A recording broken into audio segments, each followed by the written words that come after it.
Every time you fill up your gas tank, you trust that you're getting what you paid for. Makes sense. But some people think that they're being cheated. And a state agency that handled those complaints says that it no longer responds because of a law change. Tonight, investigative reporter Jessica Savage shows us how that change allows problems at the pumps to go unchecked.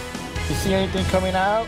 No, not at all. It was this viral video of a man being ripped off that had many people fuming. Most people were thankful and aware, and some of them had even commented how they as well felt cheated out of the gas tank. There you can see Ernie LLAMAS filling up his gas tank, but no gas is coming out. I was just being ripped off at the pump.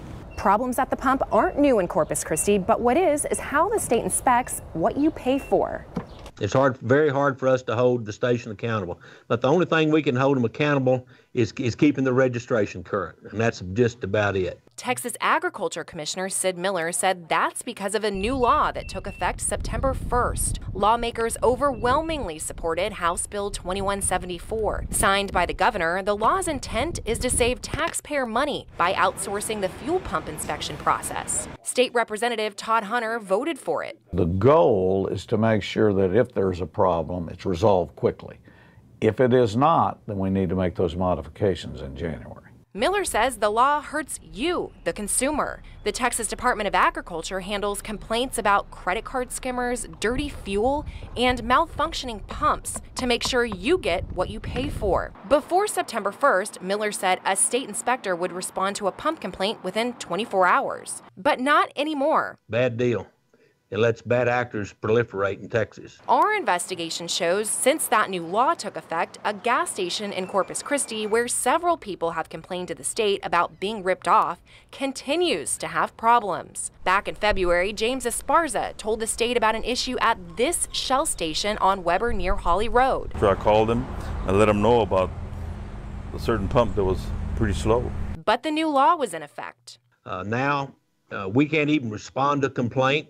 We have to get 3 complaints on the same facility within a 12-month period before I can send an inspector out. State complaint records show 4 people complained. 2 were resolved. Here's what happened. 3 months after Esparza, someone else told the state about that station, about a pump that had a, quote, short measure. And 2 weeks after that, another complaint. Pumps malfunctioning for over a month, staff aware. And a week later, another person, same station. Meter took forever to pump, and he spent $52 on half a gallon. At the time, Esparza says the station clerk told him this. They said that they would address it. And state records show it was resolved. So last week, Esparza decided to fill up again. This time, we were there. How's it working? Slow. See, $2. And it is. It's not going to go any faster even if I push it.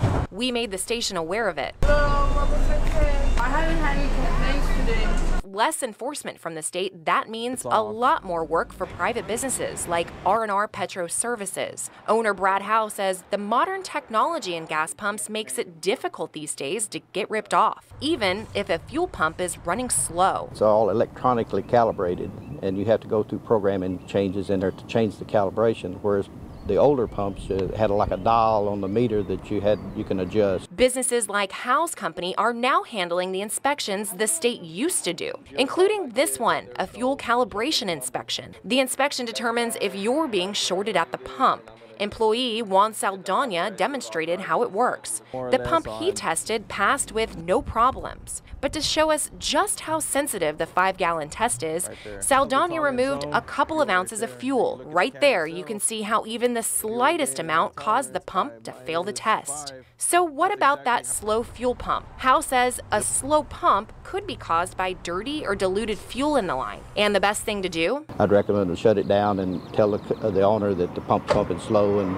so they can have it checked out. Since that new law took effect on September 1st, there have been 31 complaints about problems with gas stations in Corpus Christi.